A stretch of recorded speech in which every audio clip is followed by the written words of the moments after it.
It's hard for a series to stand out in the video game industry, especially in a genre that's as oversaturated as a 3D platformer. Nintendo has Mario, Sega has Sonic, Xbox has, I guess Master Chief can jump, but then you had Sony, who could never decide on a flagship platformer. But during the PlayStation 2 era, there were 3 potential candidates. One has since lost all relevance, one is still around today, for better and for worse. #Gadgetron. But then there's one that, despite not being around since the PlayStation 3, might just be the best one. Welcome to the show where I look at games I never grew up with, to determine if they still hold up today.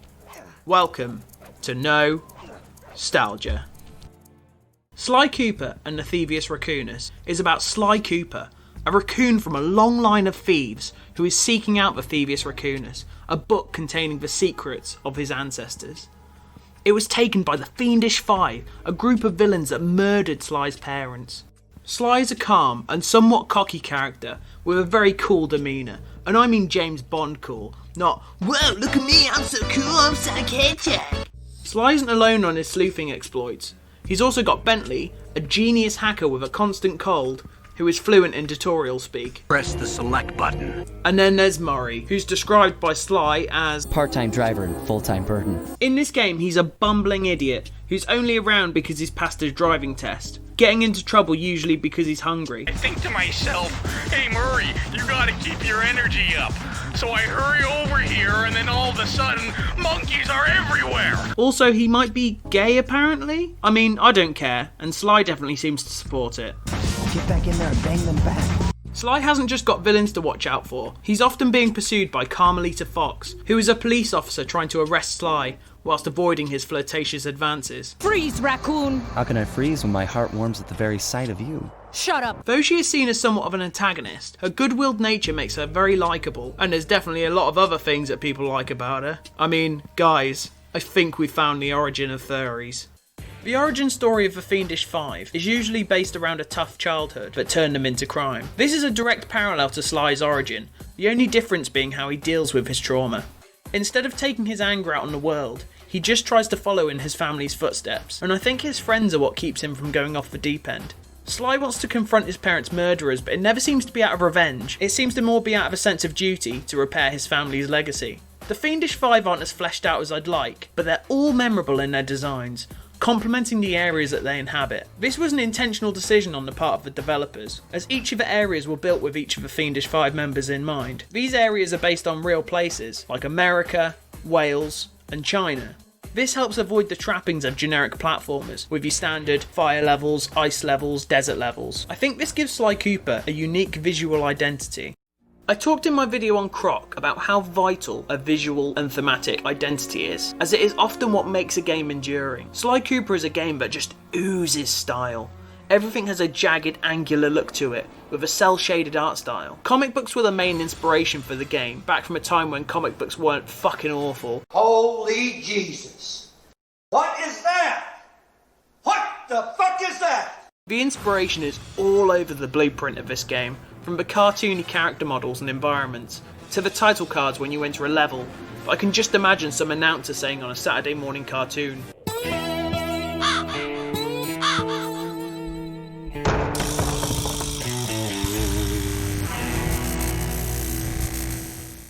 The cutscenes are played out like animated comic books, and I absolutely love it. I do feel though that sometimes the colours are oversaturated, with the foreground being hard to distinguish from the background, making it appear messy. I also noticed issues with the sound mixing, as often the music seems too loud for the dialogue to be heard. I'm a hard-boiled, street-brawling, tough as nails gangster, ensuring that he'd never be kicked on or pushed around again. Other than that, the sound design complements both the gameplay and the vibe of the game splendidly. Often the sound mimics sounds that you'd expect in an old superhero show. The music is also very complementary to your thieving antics, often borrowing light motifs from similar products of the genre.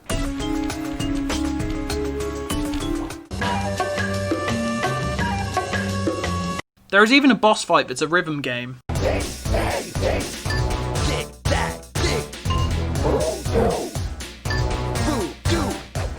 These boss fights are vastly diverse, having gimmicks that coincide with their designs and personalities, Panda King being straight out of a kung fu movie. Moving top. I repeat. There is enough contrast in the gameplay to make it fun, with enough flavour text to make it memorable. Oh, Sly, I see your mouth moving, but all I hear is blah, blah, blah. The game's combat is quite simple. You and your enemies will both go down in one hit, which can be very frustrating with some of more unpredictable foes. There are lucky horseshoes that will grant you an extra hit point, however these aren't guaranteed, so at times there is no margin for error. These work like Aku masks in Crash Bandicoot. What have I got? Crash gets away with this though because taking out enemies is usually as simple as...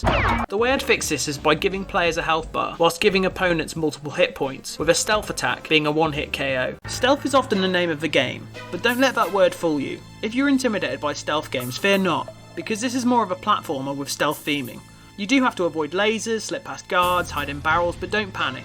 When you get spotted, no guards are pouring in.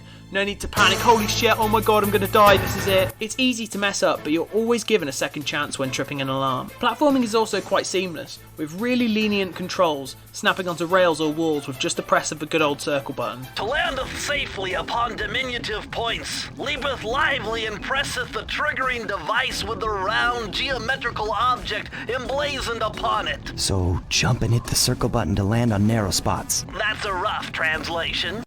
These levels you'll be following a linear path, being tasked with getting a key at the end. The gameplay is definitely entertaining, however I feel that Sly is held back by its structure. It's trying to cling onto the past instead of moving forward. I'm going to explain how every chapter will work without fail. You go to the place of interest, you do 3 missions to get 3 keys to activate the next area, then you'll get another 4 keys, defeat the boss, and then you'll be on to the next area. This generic mission structure makes me feel less like a thief and more like any other platforming mascot. Let me be a thief, let me pickpocket a guard, let me pull off a heist. The simple goal of just getting the thing at the end of a linear level isn't nearly as exciting. It also seems odd the context of why I need keys. Why is everything conveniently padlocked? Even things that don't make sense. Why am I being rewarded with a key for winning a race? Or beating up chickens for a ghost?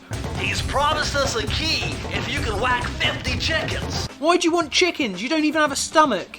Now seems a better time than any to talk about the additional content. I'd love to say that platforming was all you did, but no. There's driving that controls like people are inside it trying to tip it over. Mini games that involve shooting, beating up chickens, lighting torches. These take up roughly 40% of the levels, and are so half-baked and devoid of fun. This is literally just a case of throwing stuff at the wall to see what sticks. The only time the mission structure changes is in the final act. All the missions are in a set order, including of course the minigames. This chapter houses the biggest tonal shift in the game.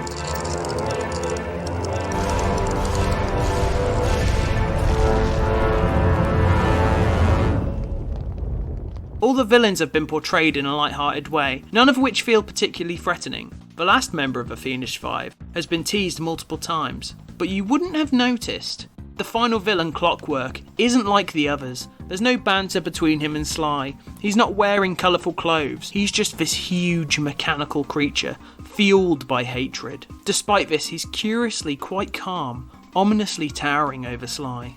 You're immortal? Revenge is the prime ingredient in the fountain of youth. I've kept myself alive for hundreds of years with a steady diet of jealousy and hate, awaiting the day when I would finally eclipse your family's thieving reputation. The locale being a volcano lair is not only a trope often used in spy films, but fire is often associated with hatred, which seems like the perfect backdrop for a final showdown. This final fight is unfortunately a bit disappointing. Yeah, I complained about gimmicky minigames, and I'm fighting in a jetpack, which I've not used until now. It's only right at the end where you get to use Sly's abilities. For me, the best boss fights are ones that really push you to hone your abilities that you've learned over the course of the game. Narratively, I feel like the ending is a great bookend for Sly's adventure. My only issue is that it feels like just Sly's adventure. Bentley and especially Murray are sidelined, with most of the dialogue being tutorial speech. I'd have loved more banter and characterisation, as I can definitely see seeds planted for some great characters.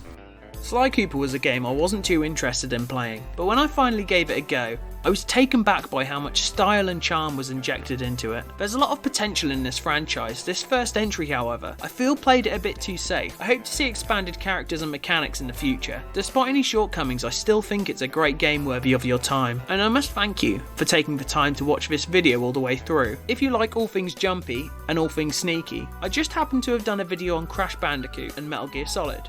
Thank you for watching. I do appreciate all the support. I'm gonna go now and keep searching for the gold in the old. This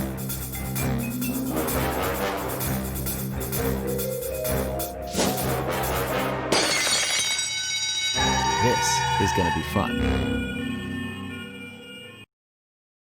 To get inside, you're gonna have to go through that air vent. All right, I'm going in. And don't forget you got me at the wheel, Sly.